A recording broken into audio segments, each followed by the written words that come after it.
Well, it's been a busy week online with South Africans sharing their thoughts on various issues. SABC digital news producer Lebo Tshangela tells us more.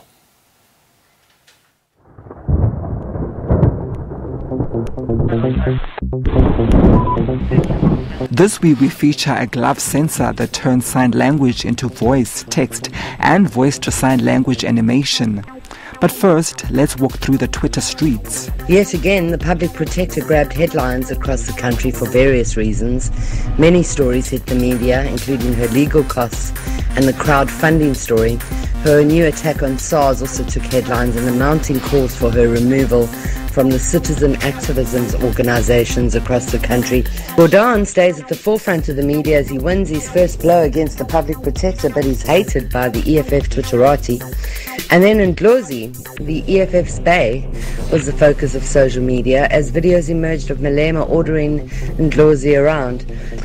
The Springboks drew to New Zealand, leaving the country with a nail-biting match to look forward to, and the shocking statistics hit the media about our workforce being unemployed by as much as 29%. The passing of Senzo Mayue's dad reminded us how many years later we are still waiting for justice for Senzo.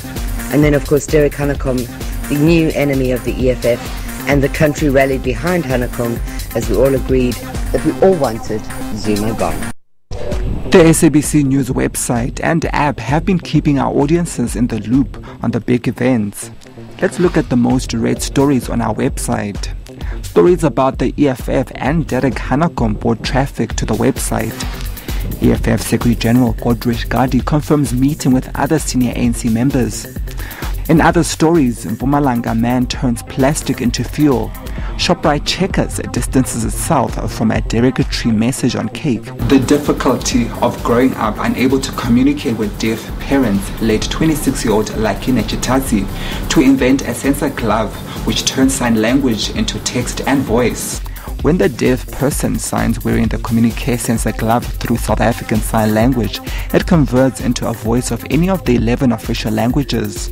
A deaf person wearing the glove, when he or she signs through South African Sign Language, it's converted into a voice of all South African language. It might be your Zulu, your Tswana, your Pedi, your Xhosa. You have to decide in terms of communication. It depends who are you talking to, because I believe that not all of us we understand how to communicate in English.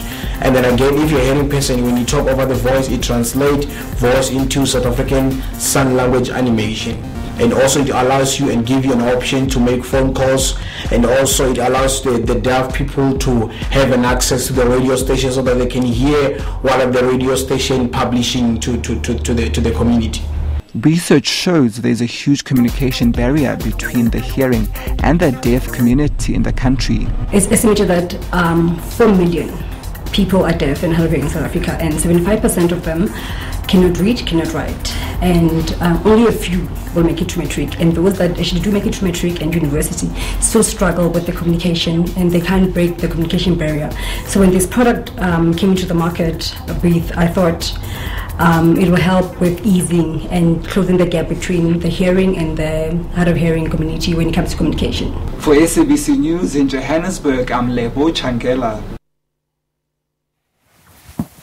Now, Zimbabwean Finance Minister Mtuli Ncube has announced a review of its indigenization policy. This policy was introduced during Robert Mugabe's tenure. Now, cash-strapped Zimbabwe has embarked on a campaign to attract the international investors. Let me turn to the Indigenization and Economic Empowerment Act. Mr. Speaker, government through the 2018 Finance Amendment Bill amended the Indigenization